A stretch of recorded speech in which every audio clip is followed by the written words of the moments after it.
The last place I ever thought I'd feel like an outsider was a family dinner. But that night at Pier House 47, a fancy waterfront restaurant in Seattle, I might as well have been a stranger who crashed someone else's celebration.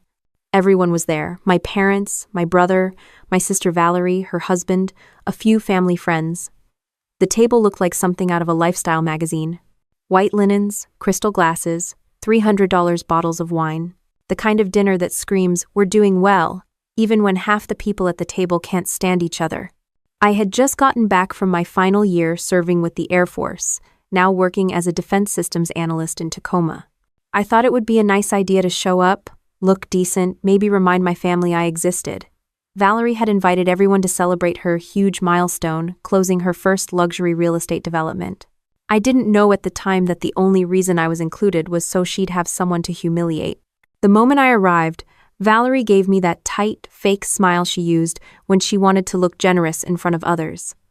"Oh wow, you actually made it," she said, loud enough for the waiter to hear. "We weren't sure you'd show up after all that military stuff." I sat down quietly, trying to ignore the tone. My mother, Caroline, waved at the waiter for champagne refills before I could even order water. My father, Richard, looked at me over his glasses like I was late for an appointment he hadn't scheduled. I'd been gone for years, but somehow the atmosphere felt exactly the same: polished, distant, and cold. Dinner started fine. Valerie talked nonstop about her company, VLM Real Estate Group, how she single-handedly landed investors from California. My parents nodded and smiled as if she'd just cured cancer. I made polite small talk with the waiter because he was the only one who seemed to notice I existed. Then the mood shifted. Valerie noticed the insignia pin still on my blazer and laughed. "You still wear that? I thought you were done playing soldier." "It's not a game," I said calmly. "It's my career." She smirked. "Career? You mean the thing you do because college didn't work out?" Everyone laughed except my grandmother, Helen Pierce, sitting at the far end of the table. She was my adoptive mother's mother, a retired military nurse who had served in Vietnam. Even in her late 70s, she sat upright, sharp-eyed, like she could spot a lie from across the room. I didn't say anything. The waiter brought another round of drinks. Valerie toasted herself. "To real success," she said, raising her glass. "And to family who make it possible." Then she looked at me and added, "And to those who try. Bless their hearts." I smiled because I knew that's what she wanted to see me break. When you grow up being the adopted kid in a picture-perfect family, you learn fast that silence can be louder than words. Things went downhill fast. Valerie started telling a story about when we were kids, about how I used to cry every time someone called me a foster mistake. My mother laughed, saying, "Oh, you were such a sensitive little thing." I said quietly, "You mean when you told me I should be grateful you took me in?" The table went silent for half a second before Valerie broke it with a laugh. "Oh my God, don't be so dramatic, we're joking." "Sure, joking. That's what it's always been called, years of condescending remarks disguised as humor." The waiter came back with dessert menus, but Valerie waved him off. "Actually, could we get the check?" she said. "Rachel, sorry. Cassidy said she wanted to treat everyone tonight." I blinked. "What? You said you got that big government contract, right? You can cover dinner." "I never said that," I replied, my voice calm but tight. Caroline chimed in. "Come on, sweetheart.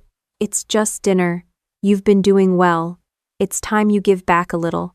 "Give back?" I said. "I've been paying my own bills since I was 18. Richard sighed. "Let's not make a scene." The waiter returned with the check in a small black folder, and without hesitation, set it in front of me. Valerie leaned back in her chair, grinning. "Consider it your contribution to the family," she said. The total read $5,270.48. I could have laughed if it didn't make me sick. I'd been saving money for my first down payment on a small condo.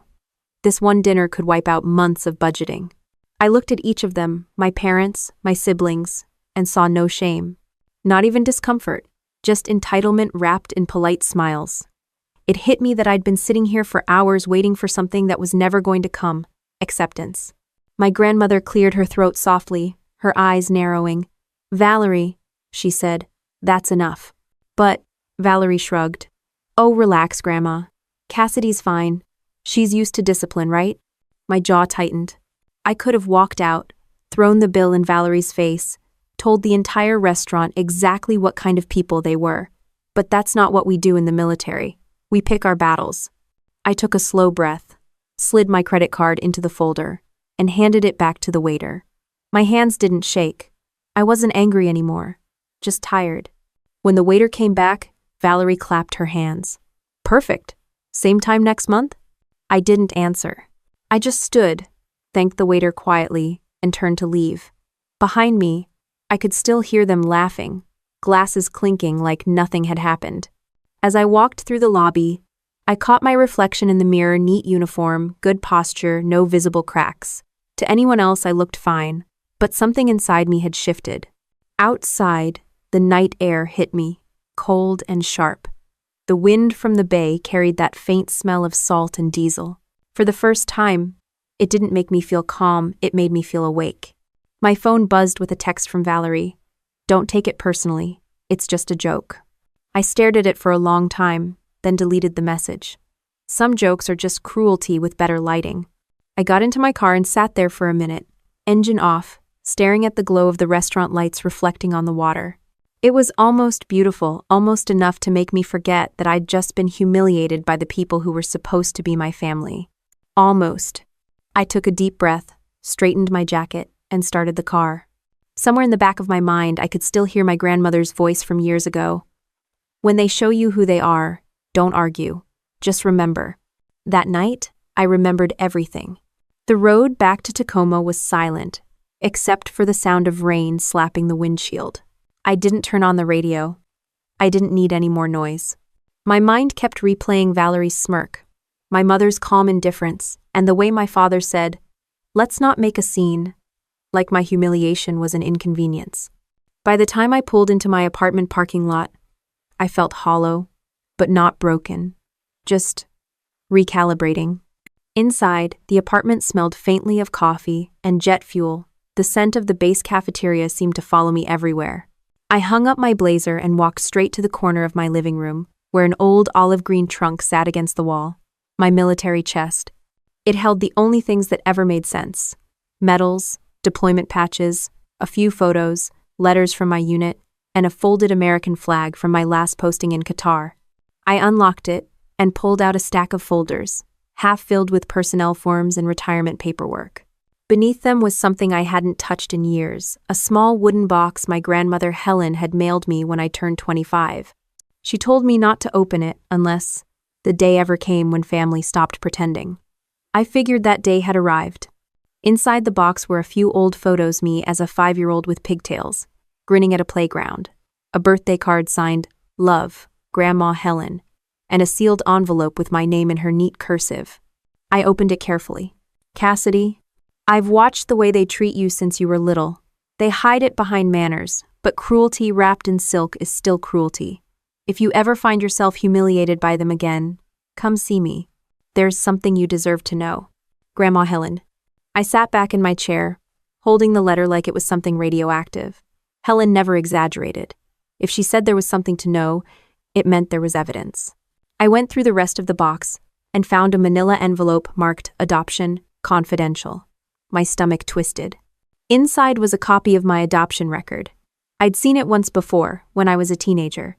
But this version had more attachments: bank documents, legal correspondence, signatures. My eyes stopped at one line highlighted in yellow. Transfer of funds, $600,000, Adoption Care Trust, Pierce Family Grant. My heart thudded. I scanned further down. It listed Caroline and Richard Monroe, my adoptive parents, as recipients and responsible for fiduciary stewardship. My birth parents had died in a car accident when I was 5. Apparently, the trust was meant to cover my education, housing, and long-term care. $600,000. I thought about every moment I'd been told there wasn't enough money for college, that I should try scholarships or be practical. I thought about Valerie's private school tuition, her designer clothes, her first car when she was 16. I'd worked part-time at a gas station to pay for community college. I flipped through the pages faster now. There were transfer receipts, investment records, and one handwritten note from my mother: "Use part of the fund for Valerie's business loan." That was dated 12 years ago, the same year Valerie launched VLM Real Estate Group. My hands started to shake. I wasn't sure if it was rage or disbelief. Maybe both. I stood up, paced across the living room, then sat again, trying to steady my breathing. Every second spent in that restaurant replayed in my mind, but now it looked different. Every toast, every cruel smile they'd been living off the money meant for me. I pulled my laptop closer and opened a new search tab. I typed Pierce Family Grant and found an archived record of the trust filed under Helen Pierce's charitable foundation for war orphans and displaced minors. My name was on the list of beneficiaries. It was supposed to be managed by my adoptive parents under supervision from the Pierce Family Trust Office.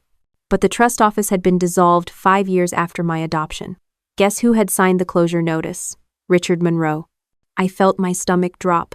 My father had retired from his engineering firm around the same time. Coincidence? Or early retirement paid for with my trust money?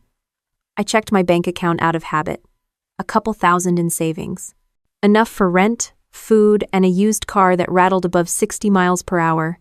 $600,000 had vanished, and all I got were family dinners where they mocked me for being too serious. The phone buzzed. Unknown number. I let it go to voicemail, but a few seconds later, I saw the transcription. Cassidy, this is Helen. I hope you haven't thrown away that box I sent you. I think it's time we talked. She must have called before dinner. My pulse kicked up. I checked the timestamp. It was from that afternoon, just before I left for Seattle. I stared at the message for a moment, then grabbed my keys. It was nearly midnight, but I didn't care. Helen lived an hour south, in Olympia, in a veterans' care home near the lake. I'd driven that road hundreds of times before. Tonight, it felt longer, darker, heavier.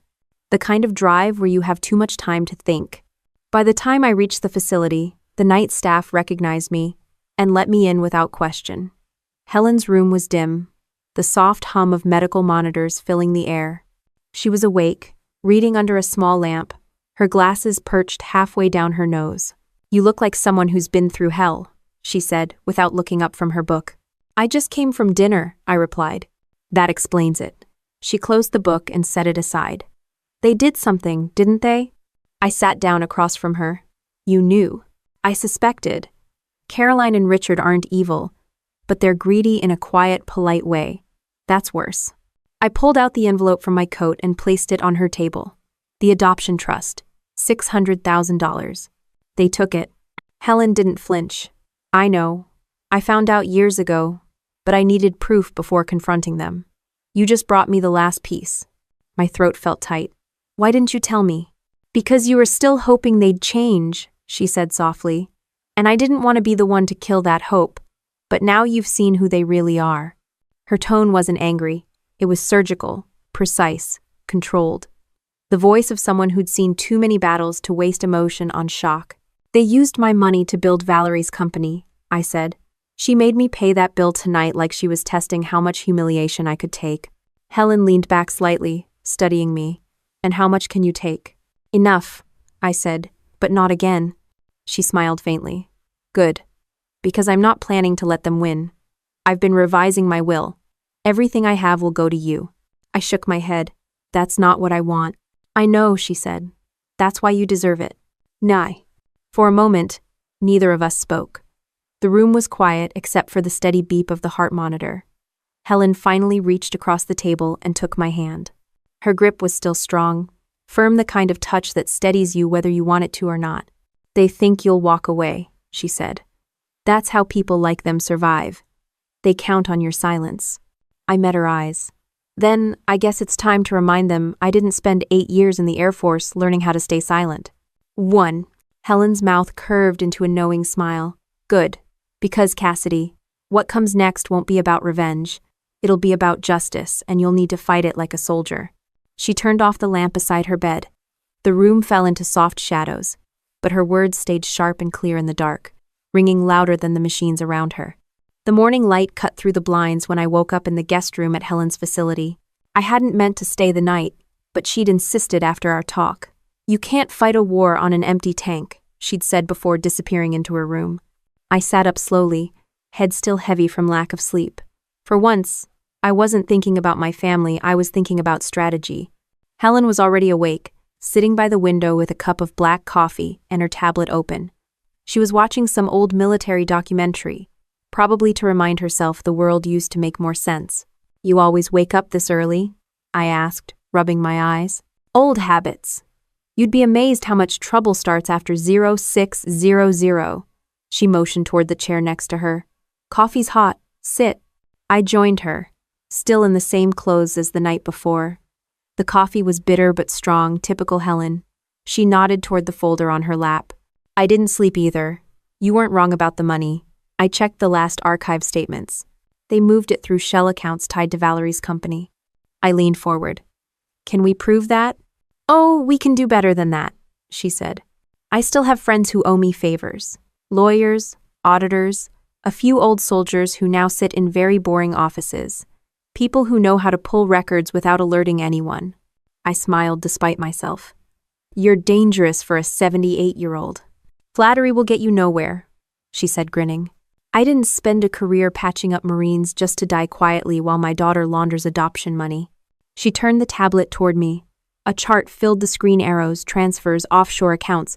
"They used your trust as startup capital for Valerie's business, then rolled the profits into shell corporations. Every cent that company earned traces back to that fund. Which means, legally, you own it." That hit like a punch. "You're serious?" "Completely.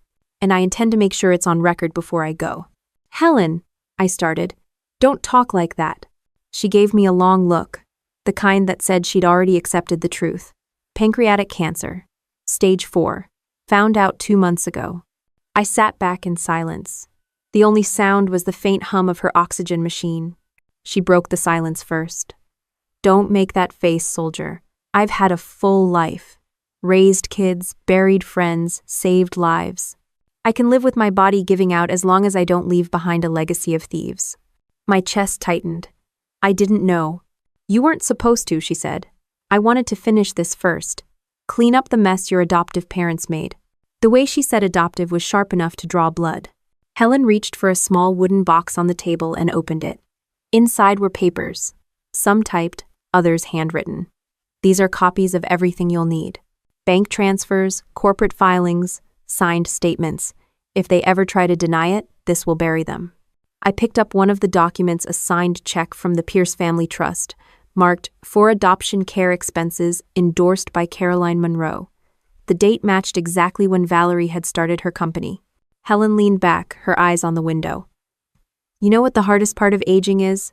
Watching people rewrite history because they think you're too tired to stop them." "Oh?" I studied her face, lined, pale, but still fierce. "You've been watching them all this time, haven't you?" She nodded. "For years.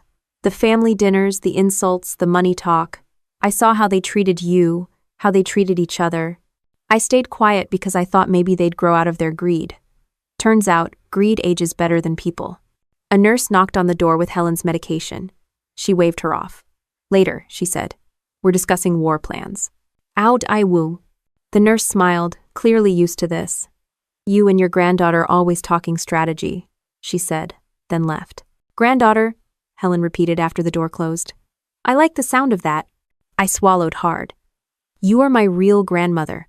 She looked satisfied, then poured herself more coffee. "Good. Then we're clear. Now listen carefully, Cassidy. This isn't just about money. It's about taking back your name. You've spent your life earning every inch while they built theirs on what wasn't theirs to begin with." "I don't want revenge," I said quietly. "Good," she replied. "Revenge is sloppy. Justice, on the other hand, is surgical. And we're going to perform it cleanly." She handed me a flash drive.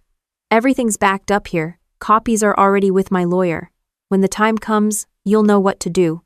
The conversation paused while she sipped her coffee. Outside, the lake shimmered under the morning light.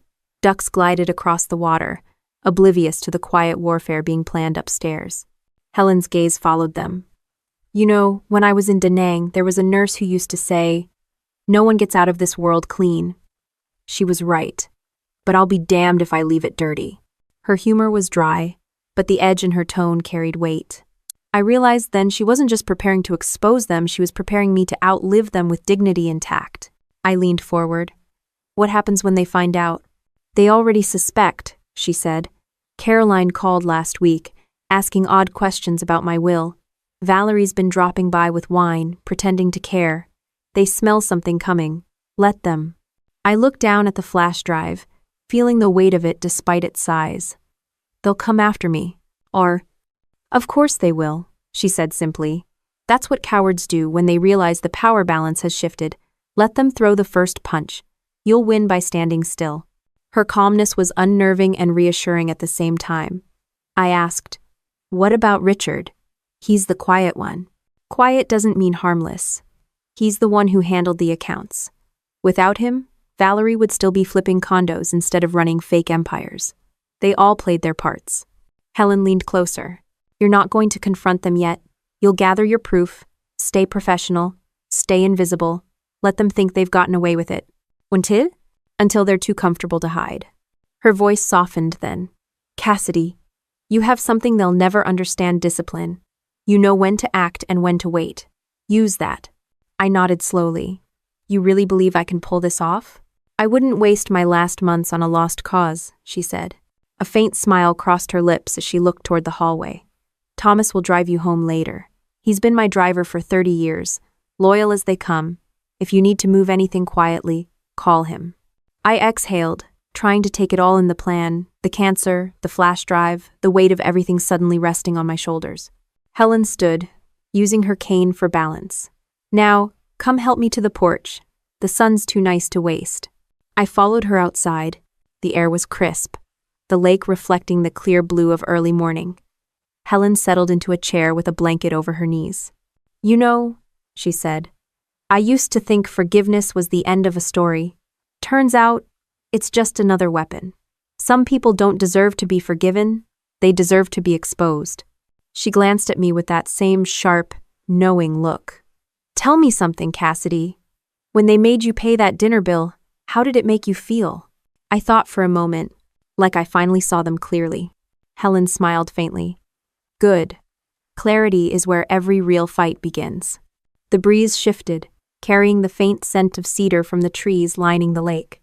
Helen closed her eyes, content, and for the first time since that dinner, I felt something close to steady. The next few days moved like clockwork. Wake up, run 2 miles, go to work, keep quiet. I didn't talk to anyone about what I'd found, not even my closest friend at the office. I'd learned in the military that once you start talking, you start leaking. And this mission wasn't for discussion, it was for execution. The morning after visiting Helen, I drove back to my apartment in Tacoma. The building was still quiet, neighbors heading out for their commutes, the usual hum of city life bleeding into the background. I made coffee, sat at my kitchen counter, and opened my laptop. The flash drive Helen gave me sat beside the mug, small but heavy with meaning. I plugged it in and waited for the folders to load. The screen filled with labeled documents: financial transfers, trust statements, corporate records, correspondence. Each file was a piece of the puzzle, and the deeper I looked, the more the picture sharpened into something unmistakable. They had stolen my life before I even had a chance to live it. Every transfer trail led back to Valerie's company, VLM Real Estate Group.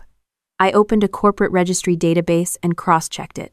There, it was founded 12 years ago, right after the Pierce Family Trust transferred the last payment to my adoptive parents. I clicked through the list of shareholders. Caroline Monroe, 35%, Richard Monroe, 20%, Valerie, 45%, me, 0%. It was almost poetic, my name missing from the business that was built on money meant for me. The irony didn't sting as much as the clarity. I wasn't just the family's black sheep, I was their foundation stone, buried under their success story. Around noon, my work phone buzzed. It was an internal call from my Department Defense Systems Consulting. My manager wanted to check on the encryption proposal I'd submitted last week. I answered calmly, pretending I hadn't just spent the morning tracing financial fraud through my own family tree. Years in uniform had taught me how to compartmentalize, smile, focus, complete the task.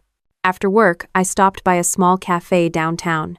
I needed air, caffeine, and a place where no one knew me. The news was playing on a muted TV above the counter local business highlights. Valerie's face appeared for a split second, her voice dubbed under the reporter's narration. Valerie Monroe continues to expand her Seattle luxury real estate empire. The barista asked if I wanted a refill. I just nodded. My stomach felt like it was lined with lead. Watching her on TV felt surreal, like I was seeing a stranger wearing my stolen future. When I got back to my car, I sat in silence. The rain started again, tapping against the windshield. I didn't cry. I hadn't cried in years. What I felt wasn't sadness. It was calculation. Helen had been right. This wasn't about revenge. It was about precision. That night, I opened a new document on my computer and titled it Operation Monroe. Old habits die hard. I started outlining everything I knew. Names, dates, bank accounts, connections. Every action needed a purpose. Every purpose needed evidence. First objective: verify the missing trust funds with external records. Second, track the reinvestments and show how the company benefited from stolen capital. Third, identify who helped cover it up. I worked until my eyes burned. The next morning, my phone buzzed again, this time with a social media notification. Valerie had tagged me in a post. The caption read, "Some people just can't move on. Family's family, right?" with a photo of her holding a glass of champagne. The comments were full of sycophants congratulating her success. Not a single person noticed the cruelty hidden between her words. That post wasn't meant for likes. It was bait. I didn't respond. I took a screenshot instead. Then I blocked her. Later that day, I got a call from the care home. Helen had been admitted to the hospital for observation. Her condition had worsened overnight. I left work without telling anyone and drove to Olympia. The traffic was merciless, every red light testing my patience. When I arrived, Helen was sitting up in her bed, oxygen tube in her nose, but her eyes alert as ever. "You look like hell," she said. "Traffic," I replied. She chuckled softly. "Sure. Sit." I sat beside her, noticing the stack of papers on the tray table. "Working even here? Dying doesn't cancel paperwork," she said dryly. "I called my attorney this morning. The new will's almost ready." I stared at her. "You really don't need to do that." "I know, that's why I am." Her tone left no room for argument. She handed me a printed summary. It was short, just a few paragraphs, but it changed everything. Upon her passing, all remaining Pierce estate assets, including properties, accounts, and trust holdings, would transfer to me. Not to Caroline. Not to Valerie. "I can't take this," I said. "You're not taking," she corrected. "You're restoring balance. I built that trust to protect people like you. My daughter used it to build her daughter's ego. I want it set right before I go." She paused, her voice quieter now. "This isn't just about family. It's about honor. I served so others could live with it. Don't let them bury it with me." For a moment, the machines in the room hummed in perfect rhythm with the beating in my chest. Helen reached for my hand. "Promise me you'll see this through." I nodded. "I promise." "Good." She leaned back against the pillows. "Now, tell me, how's your aim these days?" I smiled despite everything. "Still better than most." "Then you're ready." The next day, I visited her attorney's office downtown. The man looked older than his years, with stacks of paper surrounding him like walls. "Mrs. Pierce told me to expect you," he said, sliding a folder across the desk. "She's thorough." And inside were legal drafts, financial documents, and notarized statements. All signed, all binding. Helen wasn't bluffing. She had already set everything in motion. Walking out of that office, I realized the dynamic had shifted. The family that once humiliated me at dinner no longer held the power they thought they did. They just didn't know it yet. Back at work, I tried to act normal, but word travels fast in small cities. Someone mentioned seeing Valerie on the local business channel again, this time boasting about an exclusive investment deal in Seattle's waterfront. She was expanding, using the same money that didn't belong to her. I felt something in me click a clean, focused resolve. I didn't feel small anymore. I didn't feel excluded. I felt ready. That night, I went back to my apartment and pulled out the trunk again, the same one that held my military patches and folded flag. I took out my old field notebook and flipped through its pages, handwritten reminders from deployment, tactical notes, leadership quotes. One line stood out, circled in red ink. "The mission isn't personal, it's necessary." It wasn't just words, it was a reminder. Revenge is emotional, Justice is structured. I closed the book, sat back, and let the silence fill the room.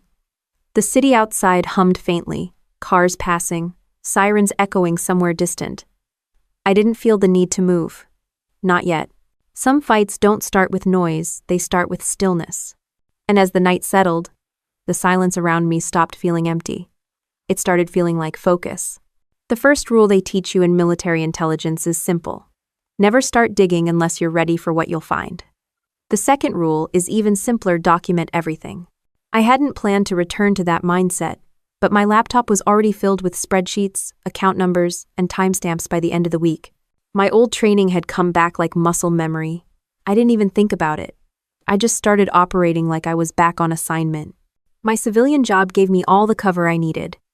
As a cybersecurity analyst for a defense contractor, no one questioned why I spent long hours in front of encrypted files or financial databases. I used my own systems, separate from work networks, but my habits stayed the same. VPNs, air-gapped drives, data mirrors. The Monroe family had stolen a trust fund, but they weren't subtle about it. Greedy people never are. I started by tracing VLM Real Estate Group's early funding. Public filings showed the first investment round $600,000 from private family funds. That phrase always hides something. The account number in the filing ended with the same 4 digits as the Pierce Family Trust. I cross-checked the transfer records Helen had stored. The numbers matched perfectly. That was my first confirmation. Valerie's entire company was built on stolen trust money. But a single connection wouldn't be enough. I needed a map, one that showed the entire flow from my adoption fund to their business empire. So, I built one. It took 2 nights, a bottle of black coffee, and more screen time than I cared to admit. By the end, the lines looked like a spider web stretched over a city map, Pierce Trust at the center, branches feeding into shell corporations, then into VLM subsidiaries. Caroline's name appeared twice, Richard's 3 times, Valerie's on almost every page. Every document was time-stamped, signed, and stored. Helen had already gathered half the evidence. I was just connecting the dots. Around midnight on the 3rd day, I leaned back and stared at the monitor. The proof was there, solid and clean. But something else stood out. An internal transfer from VLM to an account under Harborlight Foundation. I looked it up. It was a charity Valerie had launched 3 years ago to empower young women in business. I nearly laughed. The foundation had funneled over $2 million to offshore accounts in the Caymans. The next morning, I called a contact from my Air Force days, Elliot Brooks, a retired signals analyst who now ran private audits for government contractors. "You're calling about family money?" he asked after I explained. "Not exactly family," I said. "More like theft disguised as entrepreneurship," he whistled. "You're going to dig into that personally?" "I already have." There was a pause. Then he said, "Send me the data. I'll make it whistle if it's real." This. I didn't trust many people, but Elliot was one of the few who knew how to handle classified level information. Within 48 hours, he sent back a compressed report. His message read, "You're right. It's fraud and bad. If this ever goes to court, they'll burn. But watch your back, whoever's cleaning their books knows what they're doing." That line stayed with me. Someone was actively hiding the money trail. Someone with experience. That afternoon, I drove to a nearby park just to clear my head. The air smelled of pine and rain. I sat on a bench and watched joggers pass, couples walking dogs, kids feeding ducks. Ordinary life looked easy when you weren't the one holding a ticking secret. My phone buzzed with a message from Helen's nurse. "Mrs. Pierce is resting but stable today. She keeps asking if you've started the plan." I smiled faintly and texted back, "Tell her the mission's underway." I'd won. By evening, I was deep in the next phase, gathering communications. Valerie was arrogant enough to leave digital fingerprints everywhere. Her company used a shared internal messaging platform. Through a public link to one of her PR campaigns, I found cached metadata archived messages attached to file uploads.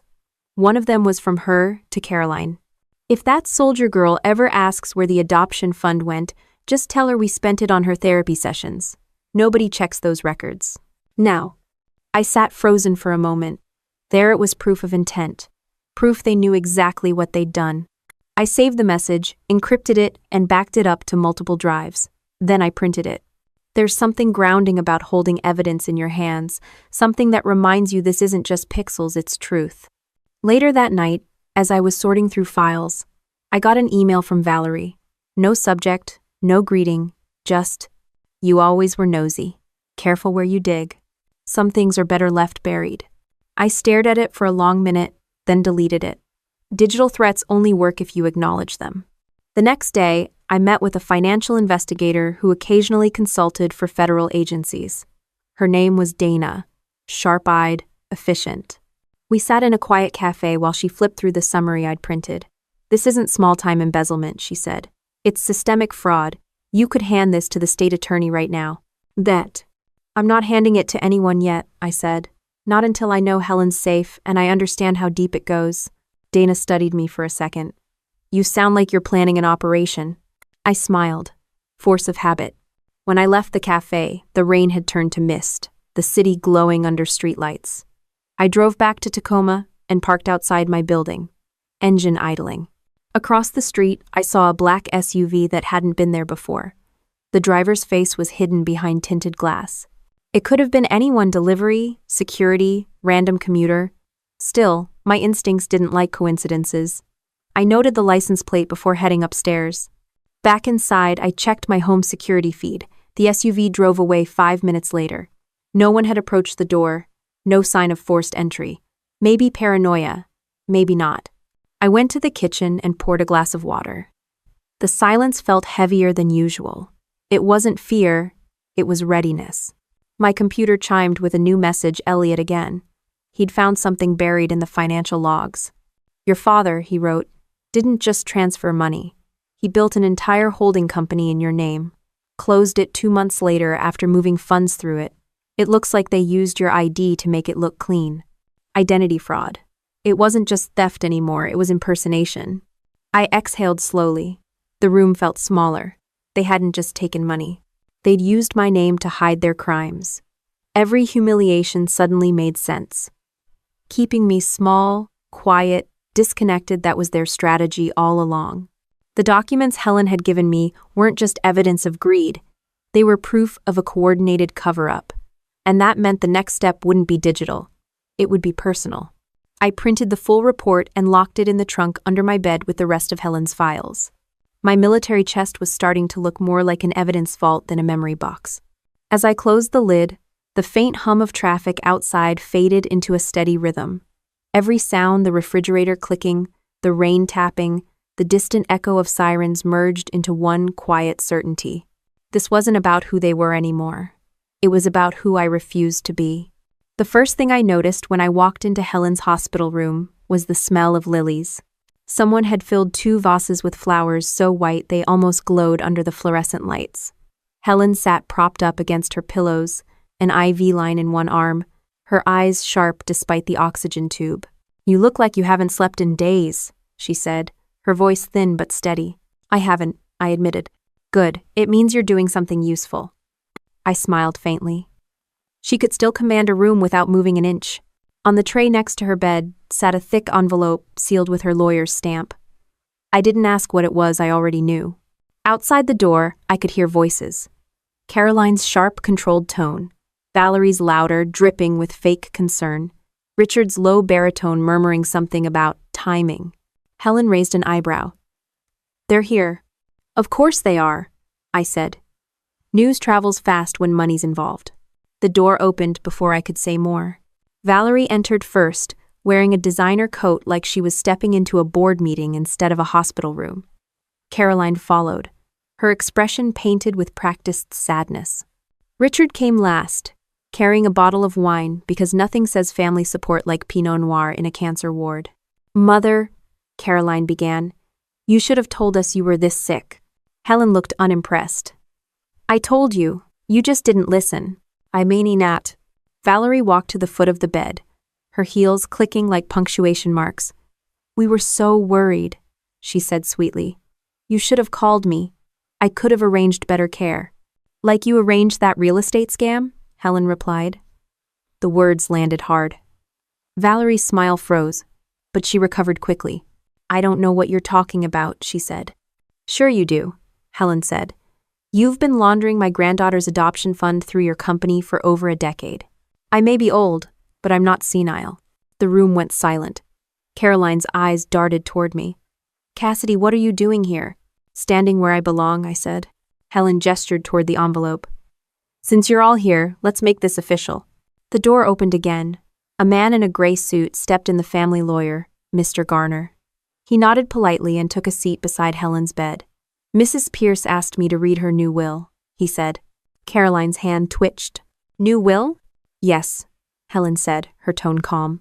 The old one was written before I realized how thoroughly you'd all disgraced my name. Valerie scoffed. This is ridiculous. You're not in your right mind. She's manipulating you, she said, pointing at me. Helen smirked. If I were being manipulated, I'd be smiling like you are. Mr. Garner cleared his throat and began reading. His voice was precise, legal, unshakable. I, Helen Pierce, being of sound mind and body, do hereby revoke all previous wills and declarations.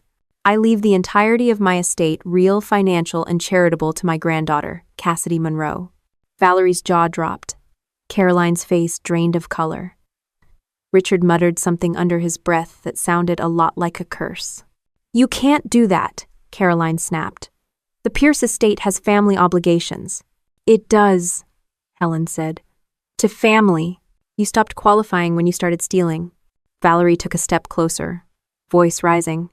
You're making a mistake. She's not even blood. Helen's eyes hardened. Blood doesn't make family. Honor does. For a moment no one spoke. Even the machines seemed to quiet. The lawyer continued, reading the final lines. This will is effective immediately and will be filed with the county probate office today. Caroline tried to recover her composure. We'll contest this. Helen smiled. Of course you will. Thieves hate losing property they didn't earn. Richard's calm finally cracked. You've poisoned this family, he said, pointing at me. You turned her against us. I looked him straight in the eye. You didn't need help doing that. Valerie let out a shaky laugh. Oh, this is rich. You think some old paperwork is going to hold up? Wait until the press hears that the military hero manipulated a dying woman for her fortune. Nye? Helen leaned forward, her voice low but sharp. Careful, Valerie. You don't want to slander someone who has all your financial records saved on multiple hard drives. Valerie froze. Caroline looked at me, her voice trembling. You wouldn't. I didn't answer. I didn't have to. Mr. Garner packed up the documents, nodded at Helen, and left quietly. The sound of the door clicking shut was almost satisfying. Valerie turned back toward Helen. You've lost your mind. Oh, no, Helen said, her tone even. I finally found my courage. Caroline stepped forward, trying to regain control. Mother, we can still fix this. Let's sit down, just us. We'll work it out. Helen shook her head. You had 30 years to work it out. Now you can live with what you've built. Richard exhaled slowly, like a man realizing the game was over. He set the wine bottle down on the table and looked at Helen. You always did like drama. Helen smirked. And you always mistook decency for weakness. The air in the room thickened, every word landing heavier than the one before. I stood quietly by the window, watching the reflection of my family tearing itself apart. For once, I didn't feel out of place. I felt exactly where I was meant to be. The nurse entered, breaking the tension. I'm sorry. Visiting hours are almost over. Caroline gathered her things, trying to look composed. Valerie stormed out first, her heels echoing down the hallway.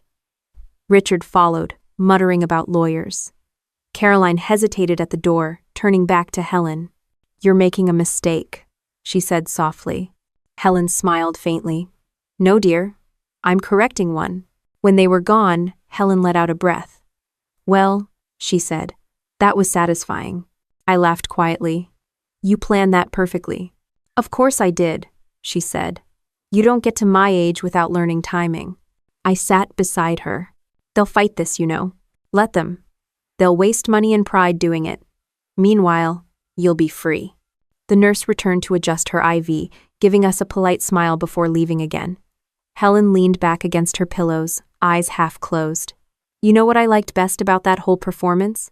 What? The part where Valerie realized her fake empire just got stripped of its foundation. The woman could barely breathe. I chuckled. You really are dangerous, Grandma. Ashel. Helen opened one eye. Don't flatter me, soldier. You've got work to do. Her words hung there, half a command, half a benediction. Outside the window, the sky over Olympia had turned to soft gray. Raindrops streaked the glass, each one catching the reflection of the room. Helen closed her eyes, her breathing slow but steady. For a while, I just sat there, listening to the rain, watching the quiet rise and fall of her chest. Everything that needed to be said had been said, yet the silence didn't feel empty. It felt earned. The door opened again, and the nurse whispered something about discharge papers, about moving Helen to a quieter room tomorrow. I nodded. Helen didn't stir. She was resting. The kind of rest that comes after a battle well fought. And for the first time in years, I didn't feel like I was on the outside of my own story. The news broke before breakfast. I hadn't even finished pouring my coffee when my phone started vibrating nonstop calls, texts, email alerts. At first, I thought it was another work issue. Then I saw the headline splashed across my screen in bold letters. Seattle heiress disinherits family. Leaves entire fortune to adopted granddaughter. They'd used a photo of Helen and me taken at a veterans charity event 2 years earlier. She was smiling proudly. I was in uniform, and the caption underneath read, Air Force intelligence officer becomes unexpected billionaire heir. I nearly dropped the mug. The phone buzzed again. Valerie. I didn't answer. Then Caroline. Richard? Even a few unknown numbers. The last call was from a local news station requesting a live interview. I shut the phone off and let the silence settle. The story had spread faster than wildfire. Every outlet from Seattle to San Francisco was running it, some sympathetic, some not. The first wave of coverage painted it as a heartwarming story about a veteran finally getting justice. But the second wave was pure chaos. Headlines like, Greedy soldier manipulates dying grandmother, and Family betrayal, the adoption heir scandal, filled the feeds. Comment sections were a war zone. Half the people called me a hero, the other half called me a con artist. I opened my laptop, scrolled through the endless chatter, and then shut it just as fast. Reading those comments felt like walking barefoot on broken glass. That's when the knock came at my door. 3 sharp raps, firm, deliberate. I glanced through the peephole and saw a familiar face. Walter. Helen's lawyer. I opened the door and he stepped in with his briefcase, looking like a man who'd been awake since yesterday. You've seen the news? He asked. Hard to miss, I said. He nodded. They've filed to contest the will. Of course they have, I muttered. Valerie probably drafted the motion herself between Instagram posts. Walter gave a dry smile. Actually, she hired a crisis PR firm and a legal team out of Bellevue. They're claiming undue influence and diminished capacity. Translation. They're desperate. Exactly. But desperation can still cause damage. We need to stay ahead of it. He placed a folder on my counter. Inside were preliminary filings. Formal, sterile, full of legalese. But the heart of it was simple. My family wanted everything back. They're alleging you manipulated Mrs. Pierce while she was ill, Walter continued. That you isolated her, interfered with medical care, and pressured her into changing her will. I let out a breath through my nose. They're accusing me of elder abuse. He nodded. It's an ugly tactic. They'll push it hard. I leaned against the counter. Do we have proof of her mental competence? 3 separate medical evaluations, all dated within 2 weeks of the new will, he said. Signed, notarized, and backed by testimony from hospital staff. She was sharp until the end. That was Helen, always one step ahead. Walter slid another document forward.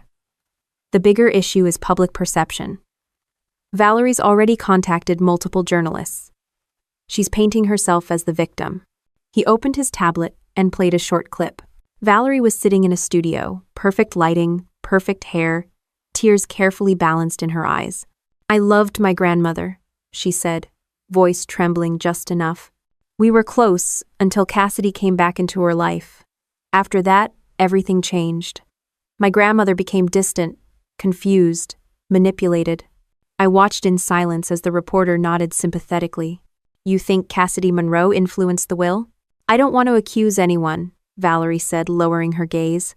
But my grandmother was sick, vulnerable, and Cassidy had military training in psychological operations. Make of that what you will. I felt heat crawl up my neck.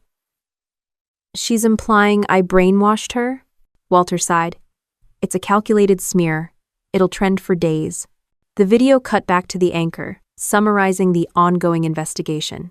Investigation? I asked. The family filed a request for an inquiry with the county's Adult Protective Services. It's routine, they'll find nothing, but the optics are bad. I rubbed my temples. So now I'm a con artist and an abuser. Great. Walter closed the folder. You have two options. We can ignore it and let it die out naturally, or we fight fire with fire, go public, set the record straight.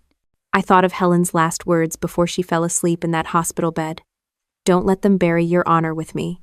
I looked up. We go public. Walter's smile was small but approving. I figured you'd say that. We arranged a press conference for the following afternoon. He'd handle logistics. I'd handle the truth. That night, I couldn't sleep. My phone lit up every few minutes with messages, some from strangers thanking me for my service, others from trolls telling me to rot in prison. At 2 a.m., I got a text from an unknown number. You'll regret this. We're just getting started. No signature. But I didn't need one. Valerie's grammar was always too polished for her own good. The next morning, when I arrived at the downtown office where the conference would be held, reporters were already gathering outside.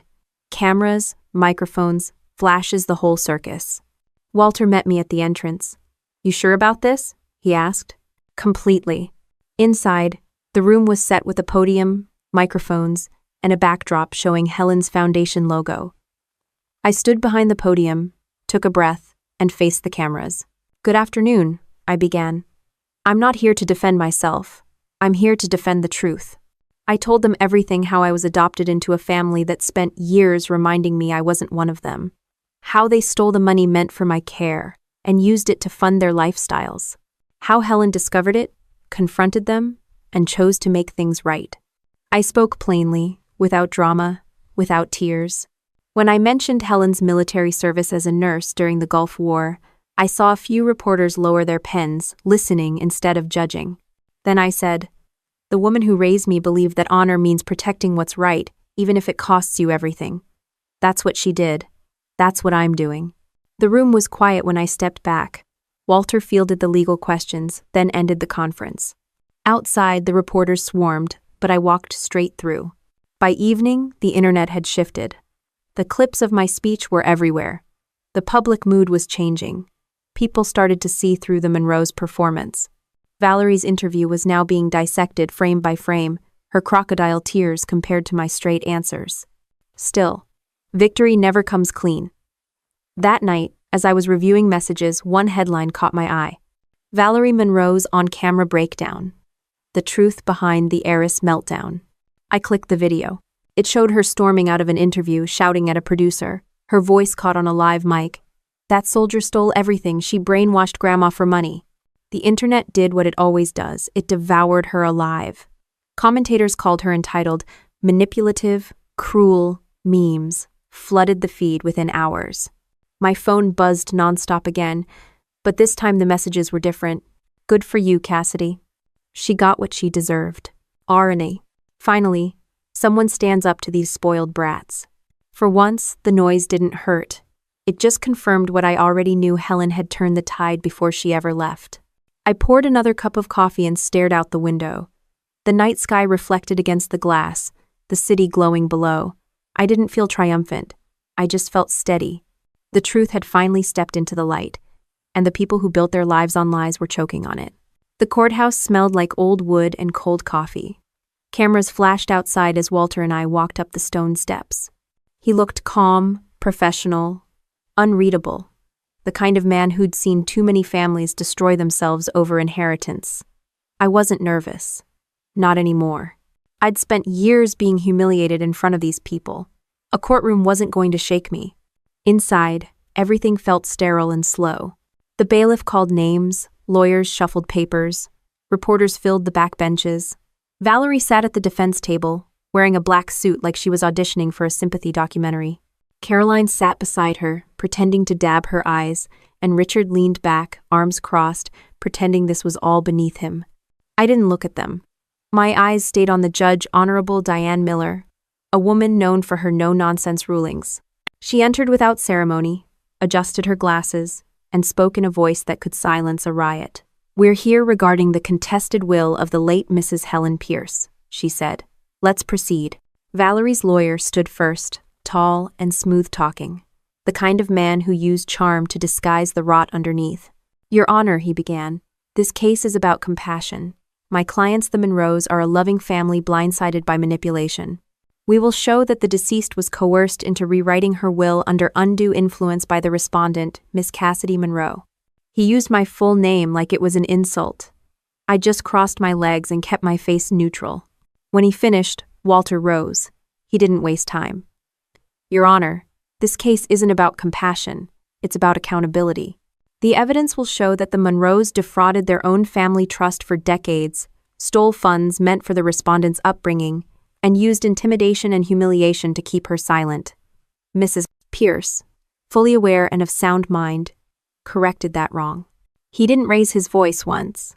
The weight of his words did the work for him. The first witness was Helen's nurse, a woman in her 50s with clear eyes and a steady voice. She described Helen as sharp as a tack until her last week. She knew exactly what she was signing, she said, and she was furious about how her family had treated Cassidy. Valerie's lawyer tried to trip her up. "Are you saying an elderly cancer patient wasn't vulnerable to suggestion?" The nurse didn't flinch. "I'm saying she was the most stubborn patient I've ever had. Nobody made her do anything she didn't want to." The courtroom chuckled softly. Even the judge smiled.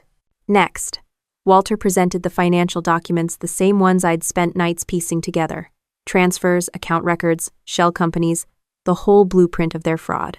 Each file was projected on the courtroom screen, the numbers glowing under fluorescent lights like a confession. Valerie's lawyer objected to everything. Irrelevant, invasive, out of context. Judge Miller cut him off. "It's perfectly relevant. Overruled."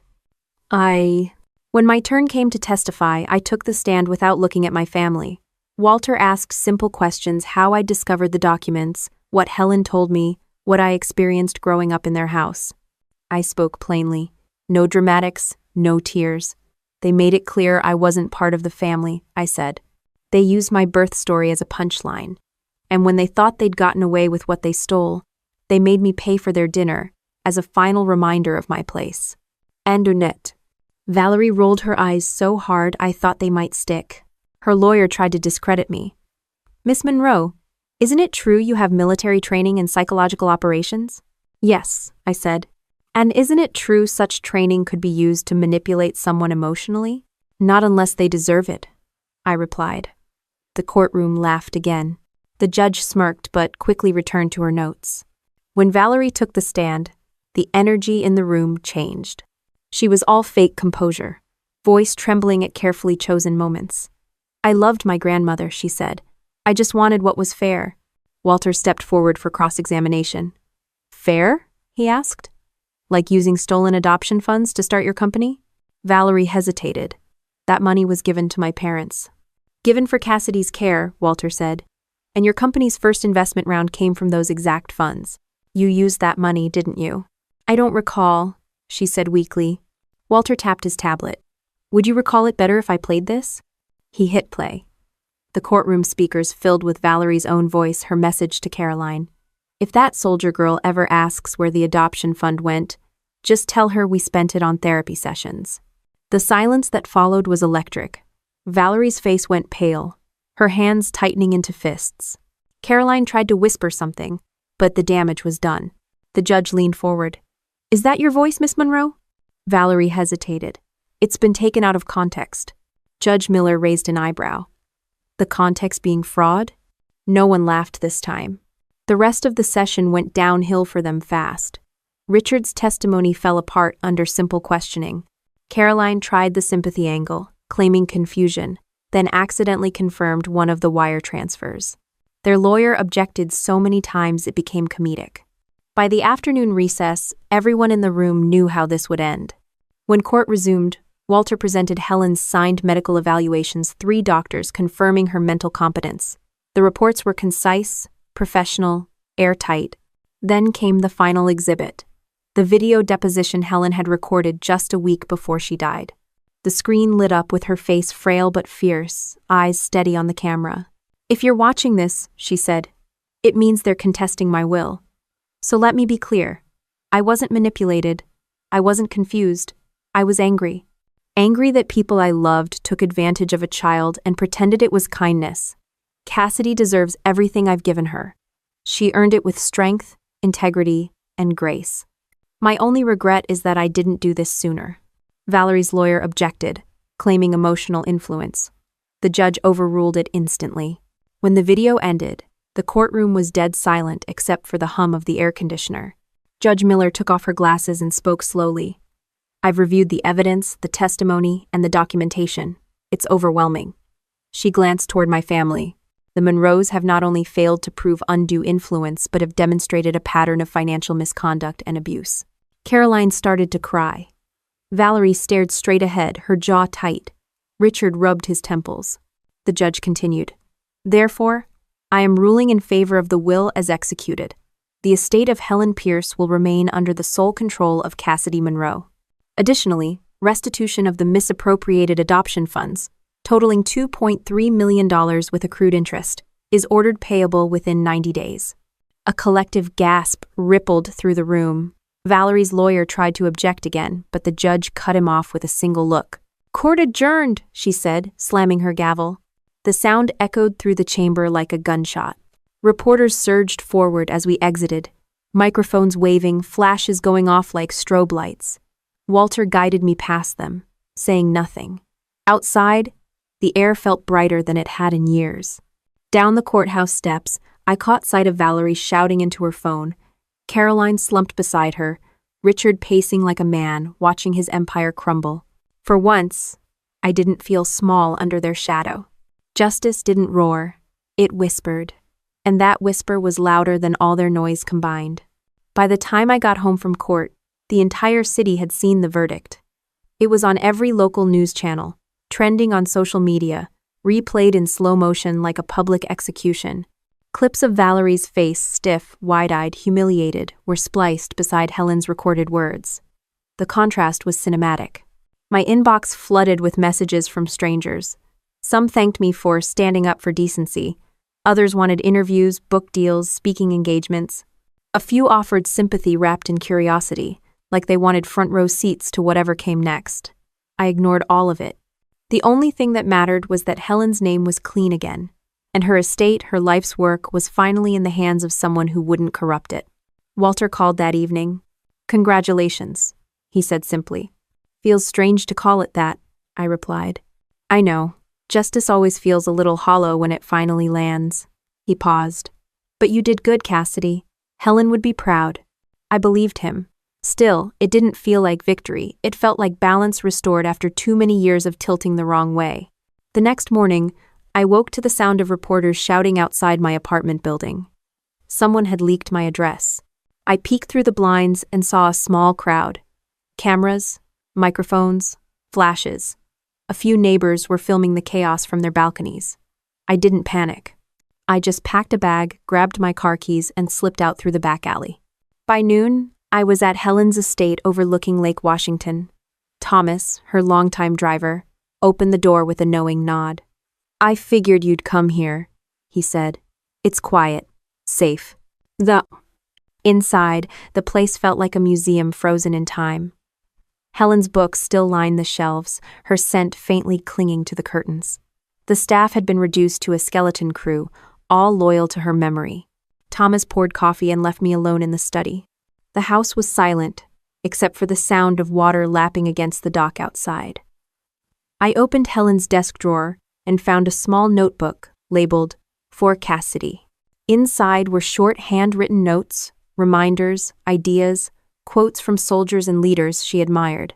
On the last page, in her neat cursive, she'd written, Honor is quiet. Revenge is noisy. Choose honor every time. I closed the book and felt something shift in my chest. Not sadness, not relief, just clarity. Later that afternoon, Walter arrived to finalize the legal paperwork. The trust transfer is complete, he said. You now control all assets and holdings under the Pierce estate. That includes the companies, properties, and charitable foundations. That's a lot of responsibility, I said. He smiled. Helen thought you could handle it, so do I. We went through the logistics, the foundation accounts, management teams, tax filings. Everything Helen had built was intact, waiting for direction. I wasn't sure what to do first, but I knew what not to do. Become them. By evening, the media storm intensified. Valerie had gone off the rails completely. Her meltdown outside the courthouse, caught by every major outlet, had already gone viral. "This is a scam!" she screamed into a reporter's mic. "That woman manipulated my grandmother. She's not family." The clip ended with her being ushered into a car by security, still shouting. The internet turned it into a meme within hours. Someone added text that read, "When you lose your inheritance and your dignity in the same day." It had millions of views by morning. Caroline tried to play the opposite angle, appearing in a tearful interview with a local paper. "I just want my mother to rest in peace," she said softly, hands folded like a saint. But her halo cracked when the journalist asked about the $750,000 adoption fund. Caroline's response, "That money was spent caring for Cassidy," triggered a public records check. The next day, the paper published proof of luxury purchases and vacations funded by that same account. The sympathy evaporated overnight. Richard stayed mostly silent, though a neighbor caught him shouting on the phone in his driveway, threatening to sue every journalist in Washington. Within a week, his law firm suspended him for ethical concerns. Each of them collapsed in their own way, publicly and spectacularly. Valerie's company lost investors. Caroline's social circle turned on her. Richard's reputation crumbled. Watching it all unfold didn't bring joy, just closure. A few days later, Walter showed me an email from the state prosecutor. "They're pursuing criminal charges," he said. "Misappropriation, tax fraud, identity theft, it's moving fast." "They deserve it," I said quietly. He nodded. "You don't have to participate if you don't want to. Your testimony from the civil case is enough." "I'll testify," I said. "If they want to talk about accountability, they can do it under oath." Outside, the weather had shifted. The gray Seattle drizzle had given way to a cold, clean wind. I stepped out onto the balcony, overlooking the water. The air smelled sharp, like rain and cedar. For the first time in years, I could breathe without that familiar weight pressing on my chest. But peace never lasts long when people lose their power. That night, around 9 p.m., someone threw a rock through the front gate's security glass. The cameras caught it, Valerie's husband's car idling nearby. I called the police, filed a report, and upgraded the estate's security to military-grade sensors. The next morning, a restraining order was issued against all three of them. Still, I knew better than to underestimate desperate people. Walter called again that afternoon. "They're finished," he said. "But you should still stay alert." "I always am." Later that evening, I sat in Helen's office again, the soft hum of the fireplace filling the space. I opened the notebook she'd left me and reread the last line. "Choose honor every time." I realized she hadn't just left me wealth. She'd left me a mission. So, I made a decision. The first thing I'd do with the estate wasn't to expand the companies or move into luxury. It would be to build something that actually mattered, something Helen would have built if she'd had more time. I picked up the phone and called Thomas. "I need you to contact the foundation team," I said. "We're going to expand operations statewide. Legal aid for adopted kids, therapy services, education grants, emergency housing, the works." He hesitated, then smiled. "Helen would like that." "Exactly," I said. The next few weeks blurred into motion meetings, legal filings, endless calls. The press had shifted focus again, from scandal to redemption. Veteran heir uses inheritance to help abused children. The story practically wrote itself. But behind the headlines, I kept my distance from everything that still smelled like the Monroes. Valerie's assets were seized. Caroline and Richard faced financial audits. Their world had flipped, and for once, mine stood still. One evening, as I reviewed the first blueprint for the new foundation center, I heard the faint ping of an incoming message. It was from an unknown number, but the content was short and sharp. "You think this is over? Watch your back. Abo." No name, no punctuation, but I didn't need a signature. I saved the message, forwarded it to Walter, and deleted it from my phone. Then I leaned back, looked around the quiet house, and realized something that made me smile. Fear had no place here anymore. Not in Helen's home, not in my story, not in the life they'd tried to take from me. Everything they'd built on deceit had fallen apart, and everything Helen had built on truth was finally standing tall. The first time I walked into the new foundation office, the smell of fresh paint and sawdust hit me like a clean slate. The sign over the door read, "The Helen Pierce Center for Honor and Family Advocacy." I'd insisted on that name, not Cassidy Monroe Foundation, not some fancy acronym, just Helen's name, because she was the reason this existed at all. The space wasn't flashy. It didn't need to be. A few rooms for counseling, a legal assistance desk, a small media corner for awareness campaigns. The walls were lined with photos of military service women, foster parents, and kids who'd been adopted. Real faces, real stories. Every inch of it was built with purpose. The first meeting that morning was with the city's Department of Veterans Affairs. They'd offered partial funding to help connect discharged service members to family counseling and reintegration programs. The man leading the team, an older vet named Frank, shook my hand with the kind of grip that said he'd seen the same kind of battles I had. "Hell of a story you've got, Monroe," he said. "I've heard that one before," I replied. He smiled. "Difference is, you actually did something with it. Most people just stay mad." "Anger's cheap," I said. "Action costs something. That's how you know it's worth it." We went over the logistics partnerships, grants, volunteers. I spoke plainly, the way I used to in briefings. No fluff, no pity, just execution. When the meeting ended, Frank patted my shoulder. "You remind me of my old CO, he said. She didn't talk much either, just got things done. That was the best compliment I'd gotten all year. Outside, the wind off the Puget Sound was brisk but clean. Seattle had finally stopped raining, and the clouds looked like they were giving me a break for once. I walked down to the dock near the property and watched the water shift under the light. Helen used to say the water was honest, always moving, never pretending to be still. I could almost hear her voice when the wind rustled through the trees. Back at the house, Thomas had set up an old military trunk in Helen's study. Inside were files she'd kept from her nursing days, medical reports, commendations, even letters from soldiers she'd treated. One letter caught my attention. The handwriting was young, messy, sincere. "You told me once that surviving isn't about luck. It's about what you do with your second chance. I made it home. I'm trying to make it count." There was no name, just a signature. J.S.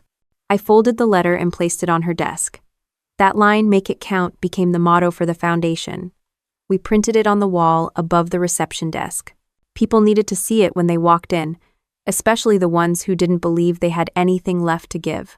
Within a month, the center started getting calls from adopted kids, single moms, veterans, people who'd been dismissed or silenced by family politics, by the system, by bad luck. We didn't fix everything, but we listened. Sometimes that's enough. The first teenager we helped was a 16-year-old named Noah.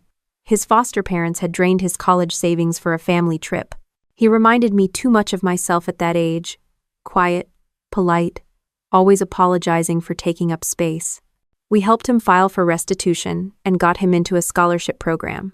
When he left the office that day, he turned to me and said, "You don't talk like most adults." I laughed. "That's because most adults like the sound of their own advice. I just like results." He grinned. "Helen would have liked you." I nodded. "She would have liked you more." Oh. That night, I sat in Helen's study again, reviewing reports. The estate was stable, the trust fully transferred, and the foundation was growing faster than expected. Walter called to update me on the Monroes. Valerie was facing criminal charges. Caroline had declared bankruptcy, and Richard had quietly moved to Arizona, probably to hide from the press. Walter's tone was almost amused. "They've gone from owning the city to being owned by it," he said. "I don't need them ruined," I replied. "I just need them irrelevant." "Well, mission accomplished," he said. After the call, I turned off the desk lamp and stared out the window. The lake reflected the night sky like a calm mirror. I thought about Helen's words again. Honor is quiet. She was right. The noise had finally stopped. A week later, the center hosted its first public event, Family and Honor Day. We invited veterans, adoptees, and local families. I gave a short speech, nothing dramatic, just a few sentences about why the foundation existed. I spent a long time thinking revenge would fix everything. I said. But revenge doesn't fix, it feeds. It takes until there's nothing left of you. What does fix things? What actually rebuilds you is doing something that outlives the pain. People clapped, but that wasn't what mattered. What mattered was the old woman who came up to me afterward. She had tears in her eyes and a tremor in her voice. My son hasn't spoken to me in 5 years, she said. But I saw your story on the news. I called him yesterday. We talked for 2 hours. That did it. That was Helen's legacy working in real time. Over the next few months, the foundation expanded across Washington. We launched veteran mentorships, funded therapy sessions, and offered legal support for foster youth. The name Helen Pierce became synonymous with integrity. Every time I saw the logo an eagle perched on a bridge, symbolizing connection, I felt that same quiet pride Helen used to have when she'd finish a hard day's work. But the attention came with shadows. Journalists still tried to dig into my past, searching for drama to resurrect. One tabloid published an old photo of me in uniform, captioned, "From soldier to scandal survivor." I didn't care. Let them talk. The truth doesn't need PR. It just needs consistency. Frank stopped by one evening with a bottle of whiskey. "You've turned this place into something real," he said, pouring 2 glasses. "It's not mine," I said. "It's hers." He raised a brow. "You sure about that? Feels like both of you built it. She started it. You finished it." I didn't argue. Some things didn't need clarification. As he left, I walked him to the door, and he paused. "You know," he said, "what you did, it's bigger than revenge. It's redemption." I thought about that word long after he drove away. Redemption wasn't about undoing the past. It was about making sure the past didn't repeat itself. That night, I sat outside by the lake, watching the reflection of the foundation's lights shimmer across the water. Somewhere in the distance, an owl called, steady and low. The wind carried the faintest echo of Helen's voice in my memory. "Don't let them bury your honor with me," I whispered into the darkness. I didn't. And for the first time, it didn't feel like defiance. It felt like peace. The morning light came in low and gold through the big windows of Helen's study. The house was quiet again. No lawyers, no reporters, no chaos. Just the faint hum of life going on outside. The coffee in my cup had gone cold, but I didn't mind. I'd learned to sit still with silence. It wasn't loneliness anymore, it was space. A photo of Helen sat on the edge of the desk, her in uniform, grinning beside a field medic tent somewhere overseas. I picked it up and traced a thumb along the frame. "Mission complete, Grandma," I said softly. Downstairs, the front door opened. Thomas's voice carried from the hall. "They're here, Miss Monroe." I stood, smoothed my shirt, and headed down. The delegation from the Veterans Association had arrived, 2 officers in dress blues and a woman from the state's civic board. They were there to finalize the partnership we'd been planning for months, a permanent fund supporting families of service members who died in active duty. It was the final piece of the Foundation's launch strategy, and it tied everything together exactly the way Helen would have wanted. The ceremony was small but dignified. We met in the main room overlooking the lake. A folded flag sat on a pedestal beside a framed photo of Helen, and next to it, a brass plaque engraved with her motto, "Honor is quiet, revenge is noisy." Colonel Ramirez, a woman with kind eyes and a voice like gravel, handed me a document to sign. "You're officially a federal partner now," she said. "That's no small thing." "Neither was Helen," I replied. Ramirez smiled. "Fair point." After they left, I stood alone by the window, watching the flag outside ripple in the wind. It was strange how something as small as a partnership form could feel like a closing chapter. The estate was stable, the foundation was running, and the ghosts of the Monroe family had finally gone silent. Or almost silent. A few days earlier, Valerie had been sentenced 18 months in federal prison, reduced for cooperation. Caroline got probation and a mountain of debt. Richard was still under investigation for tax evasion. Their lawyer tried to offer me an apology letter to rebuild the family relationship. I told him to burn it. There were some things not even forgiveness could fix. Still, I didn't hate them anymore. That surprised me. Hate had been a habit, something I carried like armor, but once it stopped being necessary, it just felt heavy. I didn't need it. The world had already balanced the scale. Later that week, I drove down to the veteran cemetery where Helen was buried. It was a gray afternoon, with mist curling over the grass like low smoke. Her headstone was simple, just her name, her rank, and one line she'd chosen herself. She served with honor. I crouched down beside it and laid a fresh lily across the stone. You'd be happy to know the foundation's doing well, I said quietly. We've already got 3 kids in scholarships and 2 vets starting their own programs. You built the blueprint, Helen. I just followed it. Net. The wind moved through the trees, soft but certain. I sat there for a while, letting the quiet wrap around me. The cemetery was peaceful, not heavy. Some people think peace means forgetting, but that's not true. Peace means remembering without pain. Back at the foundation, life moved fast. We launched a mentorship network for adopted youth, a legal aid clinic for foster families, and a partnership with the VA to provide therapy for veterans adjusting to civilian life. My days were filled with paperwork, calls, and too much caffeine, but it all mattered. Every meeting, every signature, every hand I shook, it all connected back to Helen's fight for dignity. One afternoon, Noah, the teenager we'd helped months ago, came by the office. He'd gotten his first college acceptance letter and wanted to thank me in person. I'm majoring in mechanical engineering, he said, eyes bright. Maybe one day I'll work for the Air Force too. You'll do better, I said. You'll design something they'll never figure out how to take credit for. He laughed. That's the plan. When he left, I found myself smiling longer than I meant to. Maybe that's what healing looks like, not dramatic, not loud, just someone else moving forward because of something you built. That night, I took a walk by the lake. The city lights reflected across the water in fractured gold. I thought about how far everything had come from that dinner table where I was told to find another seat, to this quiet place of purpose. The irony wasn't lost on me. They had pushed me away, and it led me straight to everything they'd tried to keep for themselves. As I passed the dock, I noticed a small shape in the water, an envelope sealed in plastic, drifting against the edge. I pulled it out, half curious, half wary. Inside was a handwritten note. The ink was smudged, but the words were clear. We were wrong. You were never the problem. Maybe one day, when all this noise dies down, we can talk. Caroline. I stood there a long moment, reading it again and again. Part of me expected anger, but none came. Maybe she'd finally realized what Helen had known all along, that family isn't blood, it's choice. I didn't respond.